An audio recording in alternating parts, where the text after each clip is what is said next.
जी, अस्सलाम वालेकुम व्यूअर्स, क्या हाल है? उम्मीद है आप लोग ईमान और सेहत की अच्छी हालत में होंगे। एक बार फिर आपको प्रोफेशनल स्किल चैनल में खुशामदीद कहता हूँ। लास्ट हमारी जो डिस्कशन थी जिसमें हमने हियरिंग और जो लिसनिंग है उसके दरमियान जो फ़र्क है उसको डिस्कस किया था। आज हम डिस्कस करेंगे कि लिसनिंग की कितनी किस्में हैं। तो सबसे पहले लिसनिंग की जो किस्म है उसको हम कम्प्रिहेंसिव लिसनिंग कहते हैं। कम्प्रिहेंसिव लिसनिंग क्या है? कि जो बोलने वाले का कंटेंट है वो किस हद तक इफेक्टिव है और वो कहना क्या चाहता है और उसके पर्सपेक्टिव में क्या चीजें चल रही हैं और वो उसको बयान किस तरीके से कर रहा है। दूसरी किस्म जो है वो एप्रिशिएटिव लिसनिंग है। जो हमारी लिसनिंग है उसमें बंदा वो सुनना चाह रहा होता है जो उसको पसंद आ रहा होता है।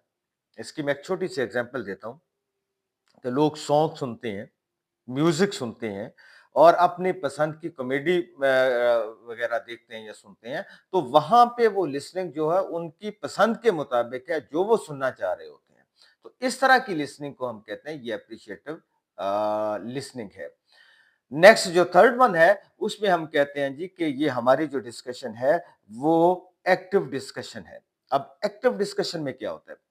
जब हम एक्टिव डिस्कशन की किस्म में जाते हैं तो वहां पे हम बोलने वाले के बॉडी जेस्चर्स को, उनकी वर्बल और नॉन वर्बल कम्युनिकेशन दोनों को बड़ा कीनली ऑब्जर्व कर रहे होते हैं और हम वहां पे ये गेज कर रहे होते हैं कि क्या ये जो कंटेंट वो पेश कर रहे हैं उस पे उसकी ग्रिप कितनी है और वो किस तरीके से उसको प्रेजेंट कर रहा है।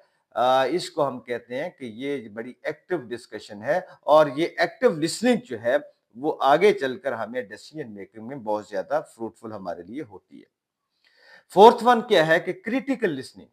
अब क्रिटिकल लिसनिंग जो है वो एक्चुअली होती इसलिए है कि जो मैं बात सुन रहा हूं मैंने उससे ड्राइव क्या करना है, मैंने उससे लेना क्या है, फिर उसके बाद मेरी उस पे ओपिनियन क्या है और उसी बेस पे मैंने अपना जो डिसीजन है वो देना है। तो ये होती है क्रिटिकल डिस्कशन लिसनिंग।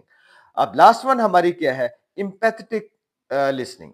अब इम्पैथेटिक लिसनिंग अगर मैं इसको बड़े आसान लफ्जों में बताऊं तो ये वो टूल्स है या वो लिसनिंग है जिसमें हम लोग अगले बंदे के एहसासात, उसके जज्बात, उसकी फीलिंग, उसके साथ उसको सुन रहे होते हैं।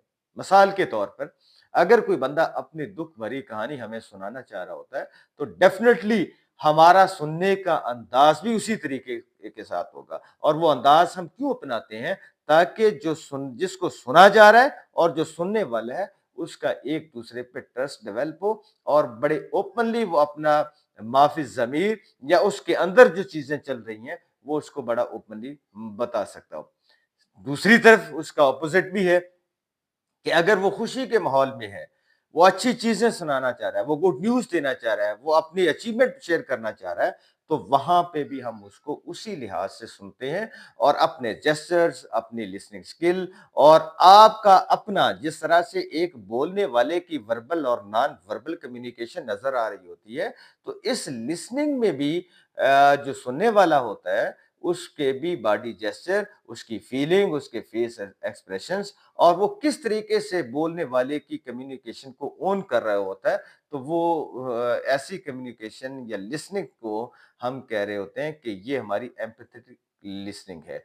तो लिहाजा ये जो टूल्स हैं, ये जो लिसनिंग की किस्में हैं, ये वेरी कर रही हैं कि हम किस तरह की इन्वेस्टिगेशन कर रहे हैं, किस तरह की लिसनिंग कर रहे हैं। हमने वहां पे रिजल्ट ड्राइव करने हैं, हमने अपनी ओपिनियन देनी है, हमने वहां पे अपना डिसीजन देना है, हमने उसको एक ट्रस्ट देना है। तो लिहाजा जिस तरह का मोटो या गोल लेके हम लिसनिंग के प्रोसेस से गुजर रहे होंगे उसी तरीके की जो टाइप्स है, उसी तरह की जो लिसनिंग की किस्म है, हम उसको इम्प्लीमेंट कर रहे होते हैं। तो कल नेक्स्ट इंशाल्लाह हम ये इफेक्टिव कम्युनिकेशन क्यों जरूरी है इस पे हम इंशाल्लाह डिस्कशन करेंगे। Stay connected. Thank you.